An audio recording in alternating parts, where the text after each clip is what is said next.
Let's listen to what the Lord says in His Word, and then we'll come to Him in prayer. There's something devastating about being knocked down by life. There's something crushing about watching your enemies celebrate your failures.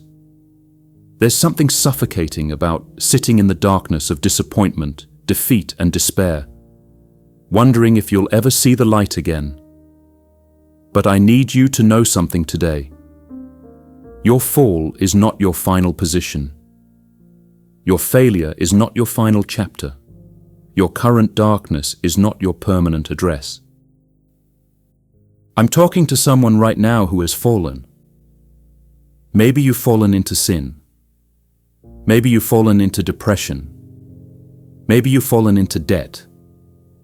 Maybe you've fallen from grace in the eyes of people you respected. Maybe you've fallen so hard that you're not sure you have the strength to get back up. But what I'm about to share with you is going to ignite something inside of you. It's going to resurrect hope in places where hope has died. Micah chapter 7 verse 8 declares with unshakable confidence, "Do not gloat over me, my enemy. Though I have fallen, I will rise. Though I sit in darkness, the Lord will be my light." These words were spoken by the prophet Micah on behalf of the nation of Israel during one of their darkest periods. The people had fallen into sin. They had experienced defeat. Their enemies were celebrating their downfall. Jerusalem was facing judgment and destruction. Everything seemed hopeless. Everything seemed finished. But in the midst of this catastrophic situation, in the darkness of national crisis, the prophet speaks these defiant words of faith. Not arrogance, not presumption, but faith. Faith that sees beyond the current fall to the future rise. Faith that sees beyond the present darkness to the coming light. What I love about this verse is its brutal honesty combined with unshakable faith. Micah doesn't say, "I haven't fallen." He says, "Though I have fallen." He doesn't say, "I'm not in darkness." He says, "Though I sit in darkness." He acknowledges the reality of his situation without surrendering to the finality of his situation. This is so important because many of us struggle with shame when we fall. We struggle with the feeling that we've disqualified ourselves from God's grace. We struggle with voices that tell us we'll never recover, we'll never be restored, we'll never be used by God again. But here's what this verse teaches us. Falling doesn't disqualify you from rising. Darkness doesn't disqualify you from experiencing God's light. Your past doesn't disqualify you from your future. Your mistakes don't disqualify you from God's mercy. Your failures don't disqualify you from God's faithfulness. The verse begins with a powerful statement. "Do not gloat over me, my enemy." This is a declaration to every force that wants to keep you down, every voice that says you're finished, every circumstance that seems final, every person who has written you off. Do not think this is the end of my story. You're witnessing a chapter, not the conclusion. You're watching a fall, not a permanent failure. Your enemies, whether spiritual, relational, or internal, all share one common tactic. They want you to believe that your fall is fatal, that your setback is permanent, that your darkness will never end. They want you to stay down. They want you to give up. They want you to lose hope. But when you declare, "Do not gloat over me," you're serving notice that this battle isn't over. You're announcing that you serve a God who lifts the fallen. You're proclaiming that you belong to a Savior who brings light into darkness. You're testifying that your story isn't written by your circumstances, but by the faithfulness of God. Now notice the confidence in the next statement. "Though I have fallen, I will rise." Not "I might rise," not "I hope to rise," but "I will rise." This is the language of absolute certainty. This is the speech of someone who knows that their rising doesn't depend on their own strength, but on God's power. Your rising is part of God's pattern. It's part of His nature. He specializes in taking people who have fallen and lifting them to heights they never imagined. He delights in confounding the expectations of those who counted you out. He loves to turn your test into your testimony and your mess into your message. The verse continues, "Though I sit in darkness, the Lord will be my light." There's something honest about acknowledging that you're sitting in darkness. You're not pretending everything is fine when it's not. You're not putting on a fake smile when your heart is breaking. But while you acknowledge the darkness, you don't accept it as permanent. You declare that the Lord will be your light. Not that you'll find your own way out. Not that time will eventually heal everything, but that the Lord Himself will be your light. God's light in your darkness doesn't just illuminate your circumstances. It illuminates His presence with you in your circumstances. It reveals that you're not alone in your valley. It shows you that He hasn't abandoned you in your fall. I need you to understand that your current darkness, no matter how deep, is not beyond the reach of God's light. There is no pit so low that God's light cannot penetrate it. There is no situation so hopeless that God's presence cannot transform it. This verse is a battle cry for everyone who has been knocked down by life. It's a declaration of war against hopelessness.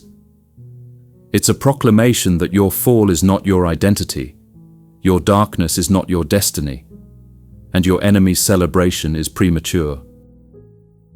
When you rise from your fall, you'll rise with wisdom you didn't have before. Your comeback will be greater than your setback, because God knows how to turn everything around for your good and His glory. Now let's come before our faithful God in prayer, believing that He is the God who lifts up the fallen and brings light into our darkest moments. Heavenly Father, I come before you today acknowledging that I have fallen. I am not here pretending to be strong when I am weak. I am not here maintaining an image when I am broken. I am here in complete honesty, admitting that I have stumbled, that I have failed, that I am dealing with consequences of my own choices or circumstances beyond my control. Lord, I need your resurrection power. I need you to do for me what I cannot do for myself. Lord, there are enemies celebrating my fall. There are voices telling me I'm finished. There are circumstances that look permanent. There are consequences that feel crushing. There are people who have written me off. There are forces that want me to stay down. But today, I declare to every enemy, every voice, every circumstance, every person, and every force, do not gloat over me. My story is not over. My God is not finished with me. My fall is not my final position. Father, I thank you that your word doesn't promise I'll never fall. It promises that when I fall, I will rise. I thank you that you're not shocked by my failures.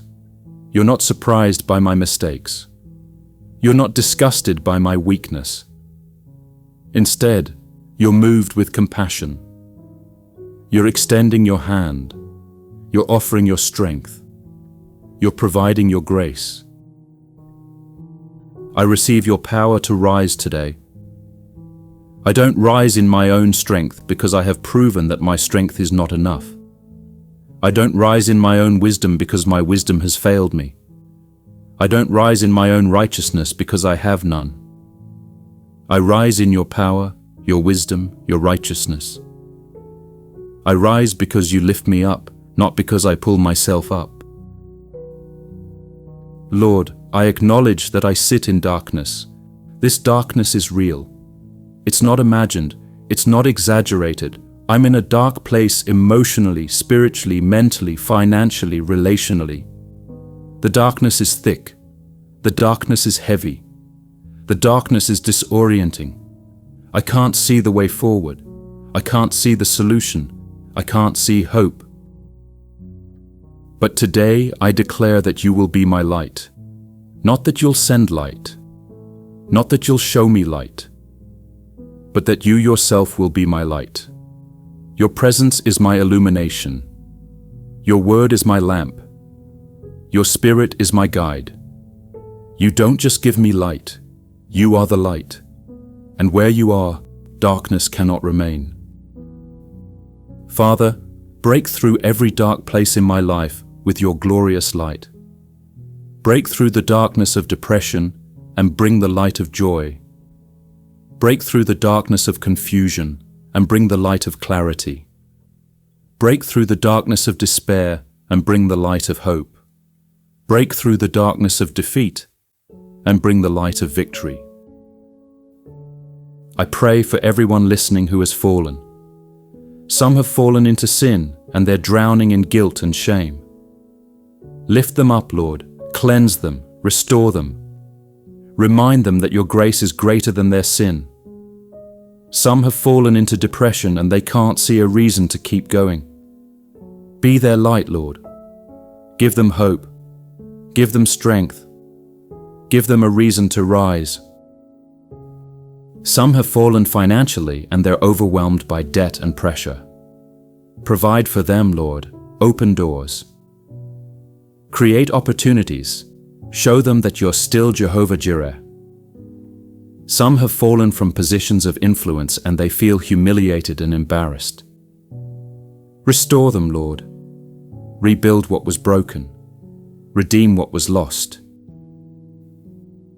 I pray for those whose enemies are gloating over them, for those whose failures have become public, for those whose falls have been celebrated by others. Give them the strength to rise anyway. Give them the faith to believe that you can turn their shame into honor, their reproach into respect, their failure into a testimony of your faithfulness. Lord, I pray specifically for those who have fallen repeatedly, those who have gotten back up only to fall again, those who are tired of the cycle, those who wonder if they should even try again. Remind them that your mercies are new every morning. Remind them that your grace is sufficient. Remind them that you never give up on them, so they shouldn't give up on themselves. I declare that this is a season of rising. This is a season of restoration. This is a season of resurrection. What the enemy meant to destroy, you're going to rebuild stronger. What was meant to be my end, you're going to make my new beginning. What was supposed to silence my voice, you're going to turn into my greatest testimony. I thank you that I don't rise alone. I rise with your help. I don't walk through darkness alone. I walk with your light. I don't face my enemies alone. I face them with your power backing me. I don't rebuild alone. I rebuild with your wisdom guiding me. Give me the courage to get back up when everything in me wants to stay down. Give me the strength to take the next step when I'm exhausted from the journey. Give me the faith to believe in restoration when all I can see is devastation. Give me the hope to look forward when all I want to do is look back with regret. Most of all, help me to remember that my rising glorifies you. My comeback testifies to your goodness. My restoration demonstrates your power. My story of rising from darkness to light will encourage others who are currently in their dark valleys. In the mighty name of Jesus, who fell under the weight of a cross but rose with resurrection power, I pray. Amen. If this message has reignited hope in your heart to rise again after falling, please type, "Lord, I receive your power to rise," in the comments. I believe that as you declare this truth, you're activating your faith and positioning yourself for God's lifting power in your life. Amen.